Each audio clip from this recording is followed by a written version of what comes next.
విధానంతో ఎంత ప్రమాదం ఉండేనో ఈనాడు ఉన్న బీజేపీ అంటే బీజేపీ భారతీయ జనతా పార్టీ కాదు, ఇది బ్రిటిష్ జనతా పార్టీ. బ్రిటిషర్స్ విభజించు పాలించు పేదవాళ్ళను అణగదొక్కు అన్న ఆలోచన బ్రిటిషర్స్ నుంచి ఇచ్చిన ఆలోచనతోటే ఈనాడు మనల్ని అణిచివేయాలని చూస్తుంది. ఇవాళ పేదల కోసం, రైతు కూలీల కోసం, భూమి లేని నిరుపేదల కోసం యూపీఏ ప్రభుత్వంలో ఆనాడు కమ్యూనిస్టు కాంగ్రెస్ పార్టీ కలిసి జాతీయ ఉపాధి హామీ పథకాన్ని తీసుకొస్తే ఈనాడు ఆ జాతీయ ఉపాధి హామీ పథకాన్ని రద్దు చేసింది.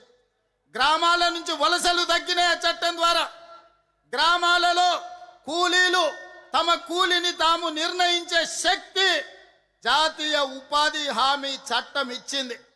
ఇవాళ అదానీ అంబానీలకు కూలీలు దొరకడం లేదు, ప్రజలు వలసలు పోవడం లేదు, నగరాలు వలసలు పోయే రోజులు మారిపోయి మొన్న వచ్చిన కరోనా సమయంలో ఈ దేశంలో ఉండే పేదలను ఆదుకోవడానికి జాతీయ ఉపాధి హామీ పథకమే ప్రయోజనం చేకూరింది.